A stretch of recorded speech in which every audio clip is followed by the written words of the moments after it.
Insanganyamatsiko y'uyu munsi tugiye kuganira ikikwereka ko nta mwana unanirana. Nta mwana unanirana biterwa n'uburyo wakoresheje ushaka icyateye kwigumura kw'amarangamutima y'umwana, abiganisha ku gutanga ibitekerezo mu buryo wowe wumva butakunyuze.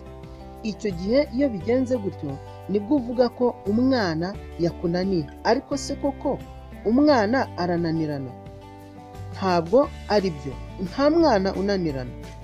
Hano tugiye kurebera hamwe ibintu bitandukanye byari bikwiriye kuba bikorwa cyangwa se warakoze kugira ngo umwana aba ateguye neza, bizamuganisha ku guhama ari umwana mwiza wishimira, wa mwana utazamura amarangamutima yo kwigumura cyangwa se kunanirana nk'uko bamwe babivuga.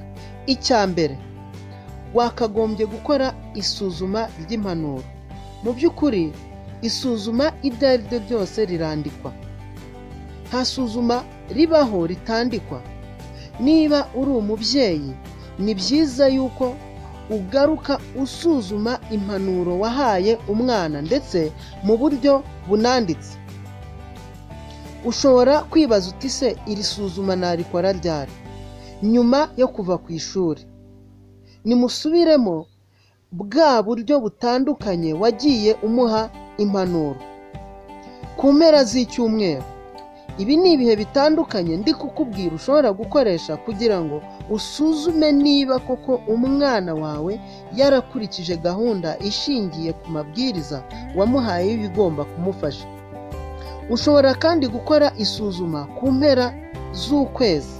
Byaterwa n'igihe wamenyereje umwana wawe azajya aguha raporo cyangwa se akubwira uko yashoboye kwitwara muri iyo minsi.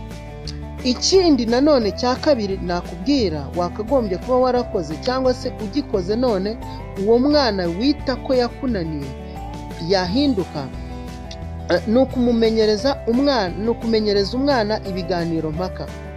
Menyereza umwana ibiganiro mpaka ku buzima butandukanye. Muha umwanya wo kuguha ibitekerezo. Erega abana bacu ni abahanga. Ni abahanga cyane nk'uko twagiye tubivuga mu ngingo zitandukanye mu nsanganyamatsiko zatambutse. Abana bacu ni abahanga kugeza ku kigero cy'uko baba bifuza gutanga ibitekerezo ku nsanganyamatsiko zitandukanye. Urugero nk'insanganyamatsiko y'imyororokere.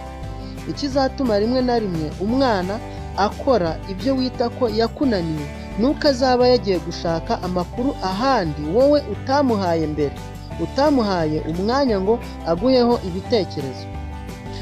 Si ku myororokere gusa, imibanire n'abandi. Abana bakeneye kumenya uburyo bazabana na bagenzi babo. Ibi ngibi iyo bidakozwe nibyo bikurura ikigare. Aba yagiye se gushaka iki? Aba yagiye gushaka amakuru wowe utamuhaye y'ibijyanye n'uko akwiriye kubana n'abandi. Noneho rimwe na rimwe ayo makuru agafata adakwiriye, ariyo mpamvu usanga umutima we wose yawumariye muri ibyo ngibyo. Mu by'ukuri muri iki gihe cyangwa kuri iyi nsanganyamatsiko ni nawo mwanya uboneraho wo kumwibutsa aba akwiriye gufatiraho urugero. Ni kangahe wicara n'umwana wawe umubwira abantu b'ingenzi akwiriye gufatiraho icyitegererezo kugira ngo azakore nkabo?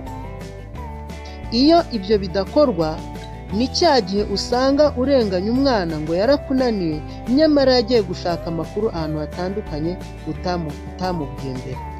Si icyo cyonyine, tegura igihembo cy'imihigo yeshejwe. Mu by'ukuri hari ibyo duha abana nk'uburenganzira bwabo. Yego, ni uburenganzira bw'abana natwe kubagaburira, kubambika. Niba wazanye umugati ni uburenganzira bwawe cyangwa se inshingano. Ni uburenganzira bw'umwana, bikaba inshingano yawe yo kumuha uwo mugati. Ariko ugerekeho ijambo rivuga ko impamvu yo kubona uwo mugati kuri uwo munsi ari uko habayeho kwesa imihigo. Icyo ngicyo kizamuha imbaraga zituma ubutaha akora cyane agamije kugushaka undi mugati cyangwa se undi mwambaro, kugushaka ubundi butembere bw'igihe kizaza kubera ko yakoze neza. ikindi dukwiriye gutekerezaho nk'igisubizo ku bituma umubyeyi uwo ari we wese cyangwa se ushobora kuvuga ko umwana yakunaniye, mu by'ukuri ni ukureka kurambirwa. Abantu benshi bajya barambirwa, ukavuga uti namuhaye ibyo namubwiye ejo, kubera iki uyu munsi yabyibagiwe? Oya, kwigisha ni uguhozaho. Mubyeyi, kwigisha ni uguhozaho. Reka kurambirwa, gusuzuma imikorere cyangwa se gusuzuma uburyo impanuro watanze zagezweho, ndetse bishobotse fata urupapuro wandike amanota yagiye abona, umubwire uti iki ngiki nukigezaho ukakeza ku kigero kingana gutya uzaba ubonye aya manota. None ayo manota ku mpera z'ukwezi muyateranye. Reka kurambirwa, biha umwanya. Ikica uburyo ubwo ari bwo bwose binatuma abana bacu batana, tukavuga ko batunaniye, ni uko turambirwa. Uravuga uti ejo nari nabimubwiye, ahubwo ugatahira kumuhana umunyuzaho iminyafu gusa, mubwira uti ejo nari nabikubwiye, ntabwo wabyubahirije. Icya nyuma dukwiriye gusorezaho ndetse kirambuye cyane, ni uburyo butandukanye ababyeyi bahakana kwitwa abarimu.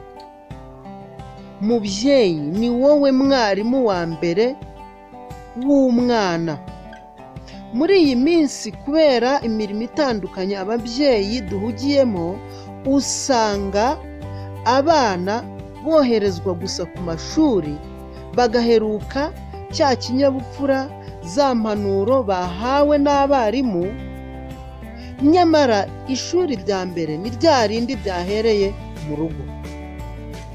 Impanuro za mbere ni za zindi zatangiriye mu rugo. Icyo kinyabupfura yakuye ku mubyeyi nicyo agiye kuzana ku ishuri. Mubwire ko ari ambasaderi w'umuryango wawe ku ishuri, agende abitekereza kandi abyitaho. Buriya umwana arategurwa kuva akivuka kugeza kuri cya gihe aba abonye uburenganzira nawe bwo gushinga umuryango. Iyo ibyo ngibyo bikurikijwe neza, umwana nta kabuza akura yumvira kandi agashimwa n'isi n'ababyeyi bose. Nsubiramo ko nta mwana unanirana.